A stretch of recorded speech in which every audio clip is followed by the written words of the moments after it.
Hey, this is WhyBeAre with BeamNG.drive, and today we are going to drive the Satsuma. This is the car from My Summer Car that I never get to drive because they always update the game and break my car the second I got it built. So now we finally get to drive it. It just has to be in a completely different game. And I'm happy.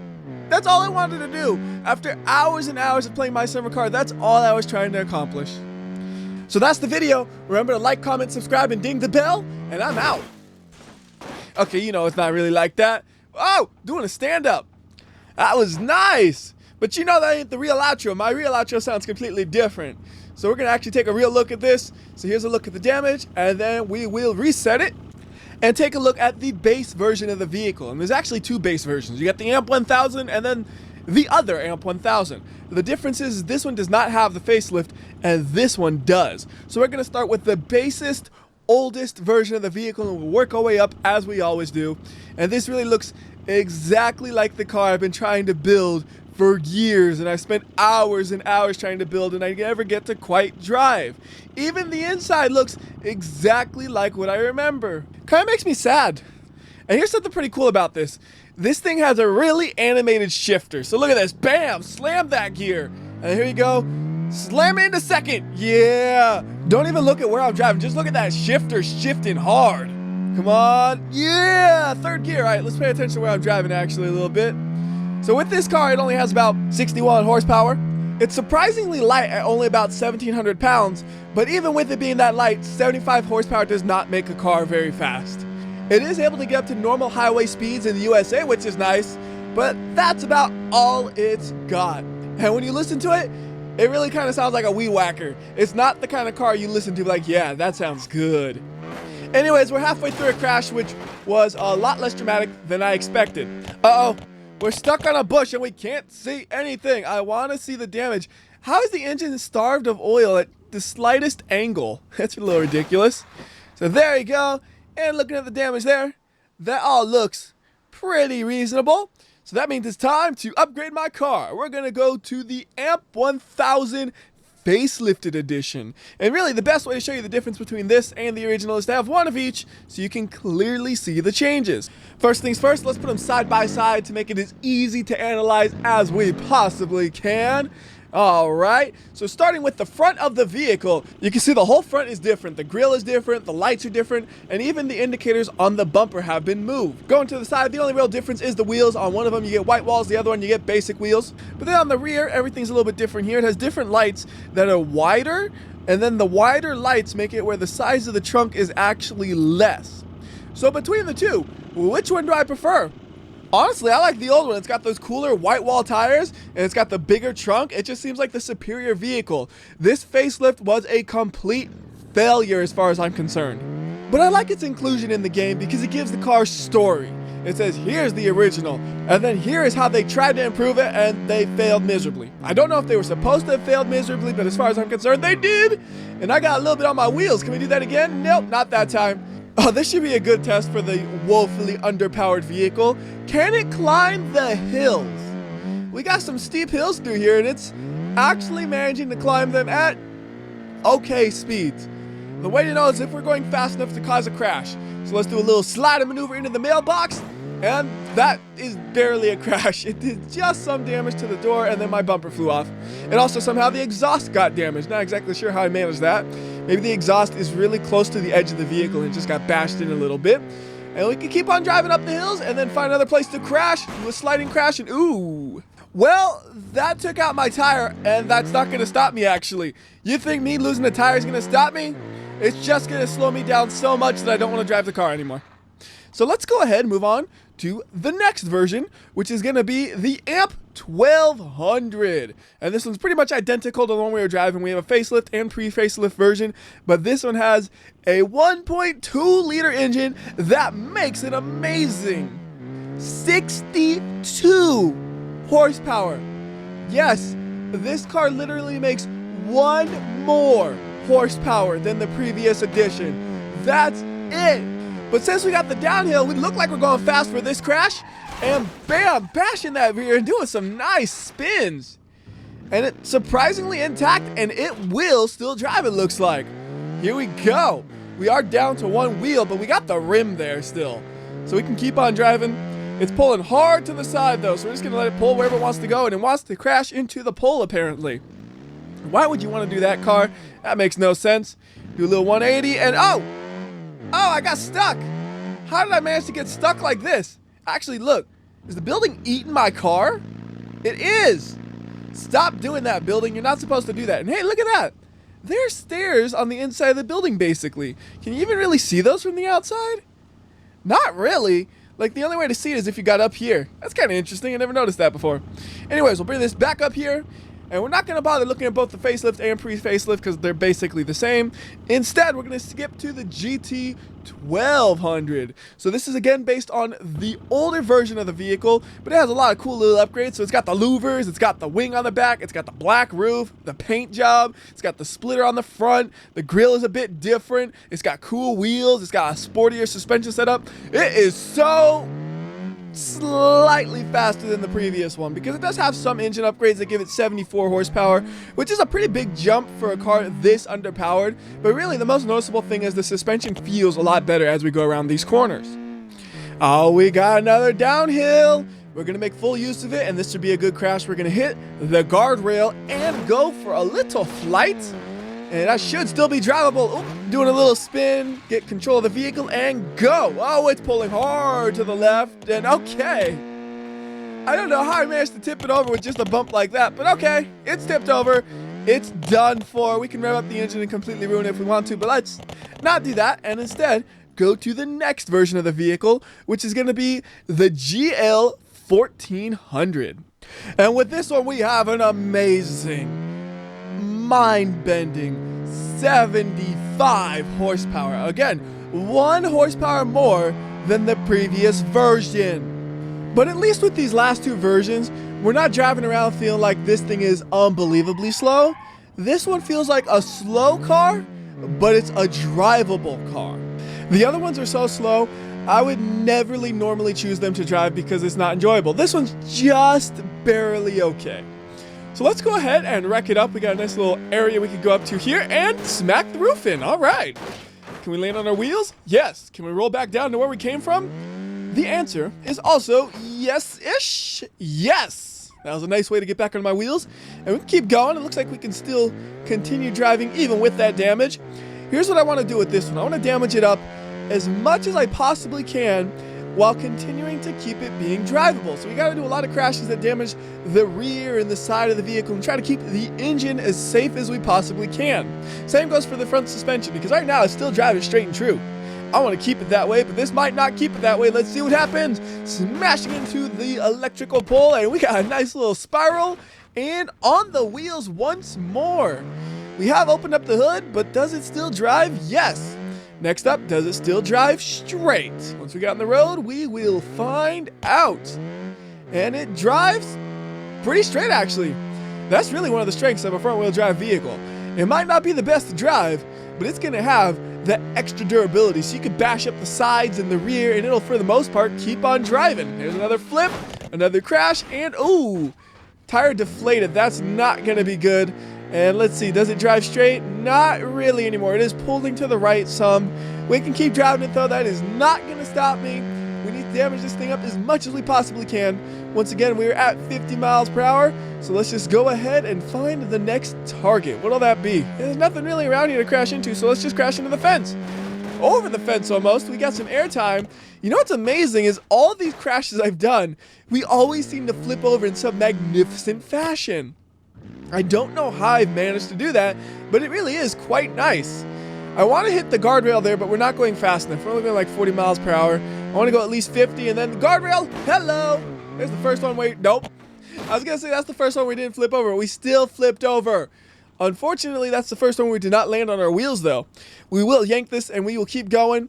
And let's just put some damage on it, because this thing does not want to die. We're going to go straight into the wall, and then go backwards straight into the wall as well. Just putting some extra damage in the car, and it can take it somehow.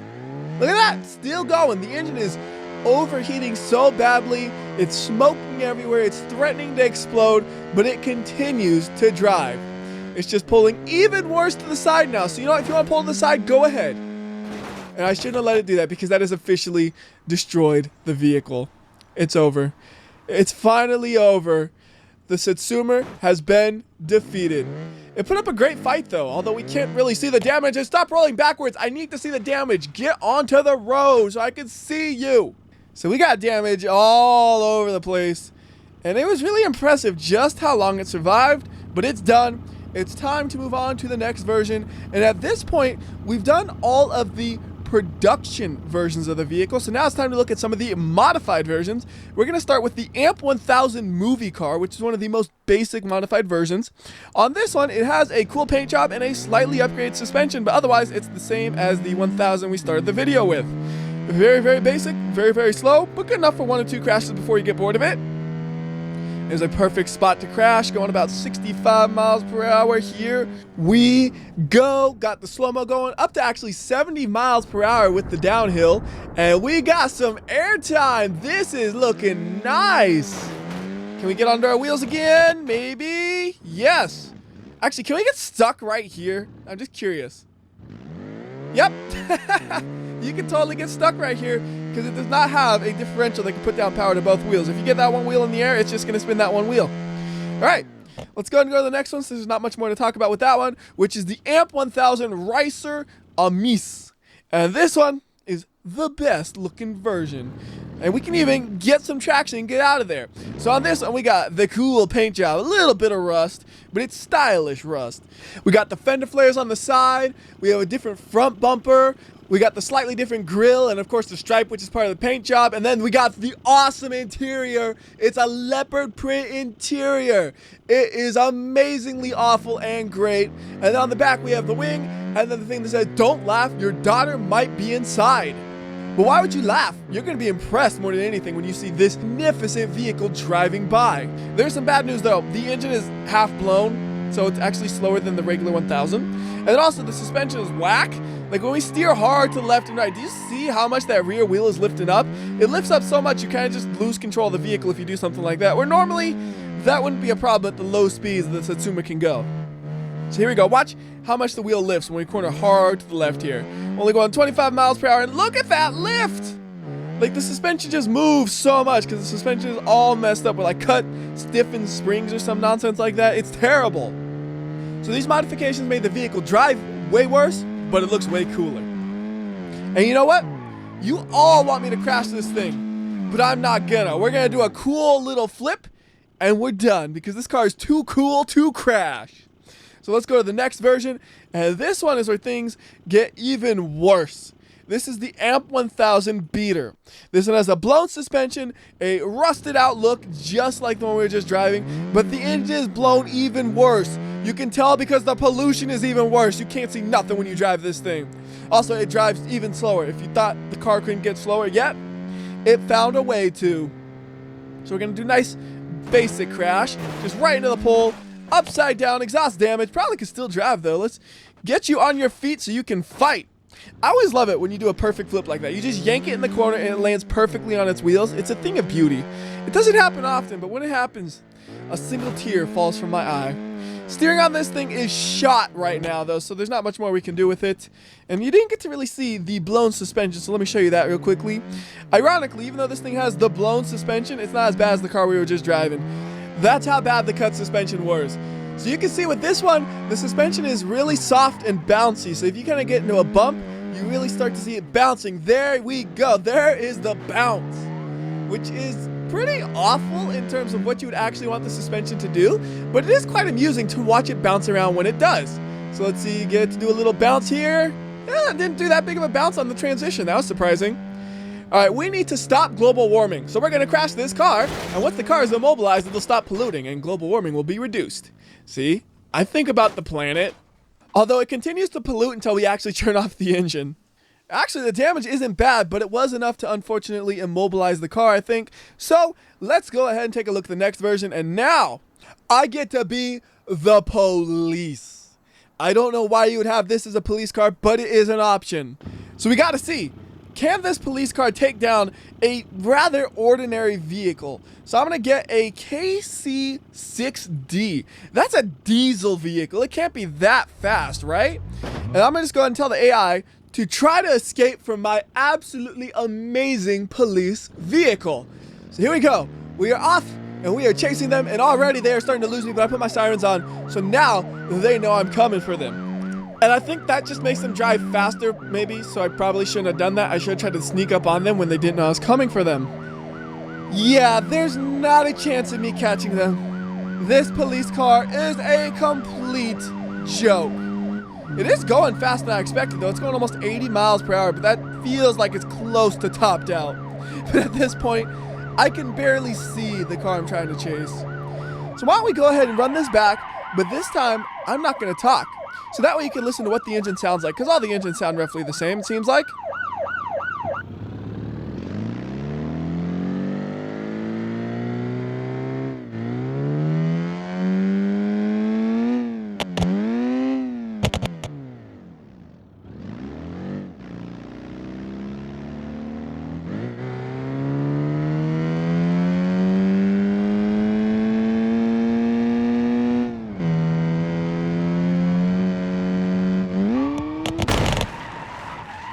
And that's what it sounds like when you over-rev the police car because you're angry that it's so slow. Now we need to get a fast version. I'm sick and tired of all these slow cars, and all that's left is the fast versions. We're going to start with the street-tuned Amp 1000 Turbo, and you're thinking, oh no, not another 1000. This is going to be garbage, except it's not. It makes about 300 horsepower, and in a car this light, it moves pretty good. We can easily get this thing up over 100 miles per hour and probably close to 150 miles per hour before you eventually crash it. It's just a matter of how long do I want to stay on the highway. So I'm going 120 right now. That's pretty dang fast. So I'm not going to bother staying on the highway. We're taking the exit at 140 miles per hour. We're going to try to go through this corner without slowing down one bit, which is not exactly possible, but we're trying our best. Don't back down. Don't slow down. Just keep bashing into all of the walls. Ooh. It's actually still going to be drivable after smashing into like 3 different walls at 140 miles per hour. Not very well, mind you, but we can keep accelerating. That just means we need to find another thing to crash into. So there is another thing, and I don't even know what exactly that was, but it worked great for crashing into. And you notice the hood is floating in the air a little bit. It's probably not supposed to do that. And can it still drive after that? The answer is probably no, right? Let's find out. It doesn't seem like it wants to drive anymore, so we'll get a new one and then take a look at some of the cosmetic changes. So unfortunately, it does have rust on it, but it also has a nice little front splitter on it. And then to finish off the look, it has a little spoiler as well. The thing I don't get though is, why didn't you just spray paint over the rust or something, make it look a little less rusty if you're gonna put all this effort in the engine? But hey, I can't complain. It makes a lot of power and it handles pretty decently. Like, this is a good test for the handling. Earlier, that was a good test for the acceleration. We're gonna drive through this suburb and test out the handling. And one thing that's nice about this car is it's not a low to the ground sports car, so you can just smack up onto the curbs all day, every day, and for the most part the suspension can take it. Yeah, if you actually slide into the curb, it will grab your tire and destroy everything, but like this, no problem. If we try to do that with a low to the ground sports car like the Bullite or a real sport tune 200BX or something like that, we would crash right into the curb and ruin the vehicle. So that's one nice fun thing to do as we drive through here. And now that we're through there, how about another crash? Beautiful airtime, and will it land onto its wheels? Oh, I thought it was going to just whoop right into its wheels, but hey, it did it anyways. Just a slightly different way than I expected. What the heck? I'll take it. Whoa, I saved it. I take it and I save it. Bouncing all over the place. The suspension's a bit messed up right now, and it's a little stiff in the first place, so that makes it a little bumpy like that. So there is a final crash for this vehicle. There's no way it's going to drive after something like that. That's probably the most damage I've gotten to the car so far. That was a big hit, but it makes sense because that's the first time I could actually drive fast with the car. So next up, we're going to be taking a look at the Drag 1400. And this is by far the worst looking version of the vehicle we've driven so far. It has a bunch of different colors on the body. It has graffiti on the side, and it is easily the most rusted out version of the vehicle so far, but it is fast. It looks like a complete pile of junk, but it's faster than my car I own in real life, that's for sure. So we're up to almost 100 miles per hour. Once we hit 100, we can go ahead and try to find a crash. That's 130. Let's just go into the dirt and see what happens. Bouncing around a bit, and hey, there's a phone pole. Not what I expected to crash into, but look at that. My car is doing a little pole dancing for you guys. I hope you enjoyed that one. So looking at the damage, it almost looks like it's rear-wheel drive with that rear wheel spinning, but it's not. It's still just a front-wheel drive vehicle, and you can tell because the front wheels are much thicker than the rears, and it drives very badly when you try to go around corners. Unfortunately, it is stuck and dead, so we'll go ahead and reset it, and for some reason it's upside down, but now it's right side up. And let's try to get to the drag strip and properly test just how fast this car is in the quarter mile. And now I'm going to show you guys the secret way of entering the racetrack as fast as possible. So you just go straight through here and get lucky with the bounce, and boom, we are in the racetrack. That is my secret path revealed. Now we just got to get it back onto its wheels and see, can it continue driving? Oh, look at it doing a little dance, and it is ready to go. Oh, it's stalled out. One thing, when you have the manual transmission, you can easily stall the vehicles out if you try to accelerate and you're in the wrong gear. That is something I've noticed. Unfortunately, my beautiful louvers have fallen off, but you can at least see my amazing white stripe I have in my red vehicle, and it helps me go super fast. We are actually still moving a ton for how damaged this thing is, but I don't have really much steering at all. We just crashed into the wall because I had no other option there, and it stalled out again. You need to stop stalling out, or I swear I'm going to do something. All right, steering is messed up, but I think we got some. We can kind of control where it goes, but not really. This is really, really difficult, but I wanted to try to make it to the drag strip using just this one vehicle. We probably could have done it if I didn't slam into the wall when I was going 100 miles per hour on the straightaway. That's definitely the issue, not the jump into the racetrack, believe it or not. And this is just getting worse and worse. Do you drive at all anymore? Okay, well, I can't drive this anymore, but it was so close to actually making it to the drag strip. That is truly impressive. And apparently just shifting into reverse can stall the vehicle out. It is a little stall happy, so what I could do is just, whoa. Huh, the front suspension's broke already. What I was saying is what I could do is I could just hold the clutch in when I shift like an actual person would do. Normally I don't do that in this game because it never feels like there's actual need to, but maybe there is. And again, it's pulling really hard to the right. How weird is this? I don't know. We're going to try to race against another one of me, though, and see what kind of times we get so I can see just how fast is the drag version. Stop bouncing around, you. No. Live. Oh, we got no steering on that right tire. I'm trying to go left, and it doesn't do it. All right, here we go. Ready to race. Who am I going to race? Myself in my clone car. And I should be faster than the AI because I should be a better drag racer. And since this car is close to 500 horsepower, I'm hoping we can get it into the 10s because of how lightweight it is. I know being just front-wheel drive does hold it back a little bit on the launch, but once we get moving, it keeps pulling. We're up to 110, 20, 30, and 40 miles per hour-ish before we are across the line. And what time do we get? 10.995. We are just barely in the 10s, but we are there. The AI, on the other hand, they don't know how to drive. They're at 13.359. What are they doing? I don't know. I'm upside down, though, so maybe I'm not one to talk. I just said I'm across the finish line. I don't care what happens anymore. And since we are still upside down... I did not see that one coming. I was going to say, since we're still upside down, let's go and get the next version of the vehicle. This one is the Track Day 1400. And this is the first one with some safety. It actually has a roll cage in it. It also has 180 horsepower, so it's decently fast. And again, you're going to want to use the manual transmission on this one because the automatic just doesn't quite know how to shift properly. We also have a shift light on the inside, which we can go ahead and take a look at. So it's like, not time to shift, not time to shift. I don't care what the light says, rev it up! And it can rev. It can really rev. The problem is you can keep revving and blow up the engine. So yeah, you probably should listen to the shift light, but I'm used to cars with very, very high rev lines. I like revving my cars forever and not caring at all. So we're revving it up to 8,000 every chance I get. Well, going a little too fast through here, but we are still technically on paved surfaces. Not the road, but it is a paved surface. Going through here super fast. Don't tip over. Don't tip over. Oh, yeah. Straight and true. Although, bouncing around like that and holding the accelerator down, that actually over-revs the engine a little bit. So you have to be careful. If you get airtime, you can over-rev the engine. Now, I want to go to the rally area to check out the rally one. So let's just rev the heck out of this thing. And it's blown. The engine is gone. It didn't quite make it. Well, it might if we were patient enough. Come on, roll, roll, get to the rally course. Let's go. That is close. Come on, you're almost there. It's 4 miles per hour, just coasting. It's going to make it. It's going to make it. and technically on the rally course. So now you can take a look at the next version.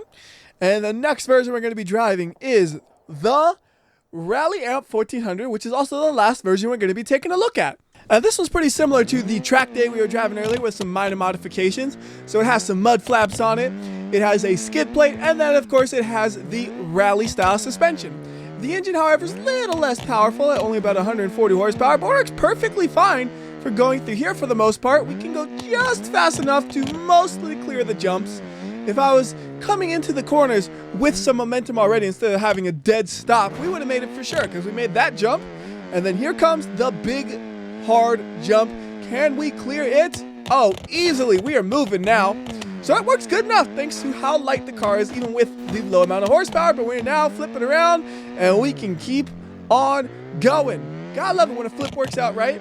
And apparently the car is waving at me. Look at the left side of the spoiler. It's just doing a little wave like hi, hi, hi, hi. Hi car, I'm waving back at you, except I'm not because I'm holding the steering wheel, well, holding the controller. Alright, well, that shows off the rally capabilities. This shows off the crashing capabilities. Well, I lost the tire.